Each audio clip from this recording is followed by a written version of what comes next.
Hi everybody, Eric Zimmer here, and happy Star Wars Day! Well, it's not actually Star Wars Day, that's May 4th. May the 4th be with you. No, but today, May 25th, happens to be the 45th anniversary of the release of the very first episode of Star Wars. The one that started it all, Star Wars Episode 4, A New Hope. God, where do I even begin with this franchise? It has become such... It has gotten such a huge legacy over the last 45 years. And I'll start from the beginning. Some of you may not know this, but nobody thought Star Wars would be successful at the beginning. George Lucas went to every major studio in Hollywood, and they all rejected it. Finally, but he kept persisting.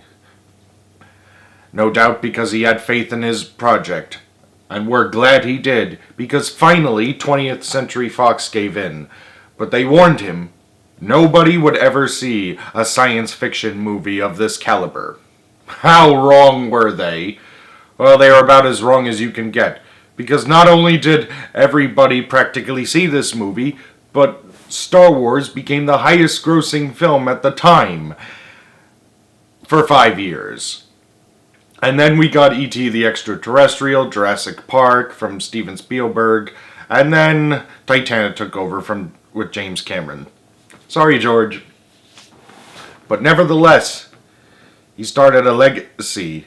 Then we had Episode 5, The Empire Strikes Back, said to be one of the greatest sequels ever made, along with Godfather Part 2. Then Episode 6, Return of the Jedi. The original Star Wars trilogy was so incredible, and since I like to consider them all one big story, which they are among my top 10 favorite films. The original Star Wars trilogy, that is. They have... And then they got re-released in 1997 with updates and whatnot. I still like to see the original versions, the original theatrical versions. I didn't see these movies until I was a teenager. I saw episodes 1 through 6 about a few years before the sequel trilogy came out, as I didn't really get into Star Wars until I was a teenager, and I was amazed by it. And I started with the sequel trilogy, going 1 through 6, because, well, honestly, I wanted to get the not-so-good ones out of the way, and then go to the classics. Now, and speaking of the sequel trilogy, the prequel trilogy, that is, some people think Episode 1, The Phantom Menace, that's what it was, is the worst one. Some disagree because of all the hype that was built up to it. Plus, you gotta love Liam Neeson as Qui-Gon Jinn, and Ewan McGregor as a young Obi-Wan Kenobi, played by Alec Guinness in Episode 4.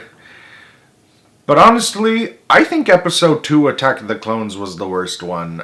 It's been a while since I've seen it, but I don't know, I just didn't get really into it. And I didn't really like Hayden Christensen's performance, and I know I'm not the only one.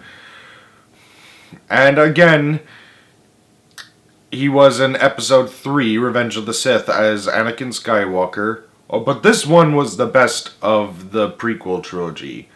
Plus, it shows us how Anakin Skywalker, in fact, became the legendary Darth Vader, played by David Pross, I think that's how you pronounce it, and voiced by the legendary James Earl Jones himself.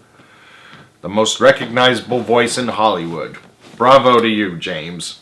And you too, David. And we also see the birth of Luke and Leia Skywalker. And I like how it all tied into the original trilogy.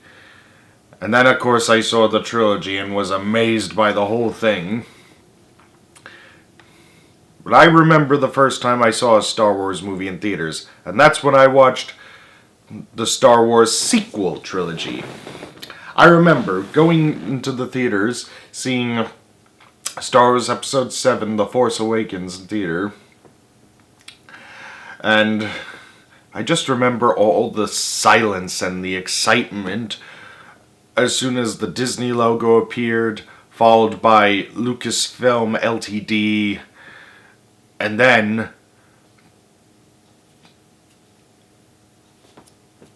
those 10 legendary words in blue text that start off every Star Wars film.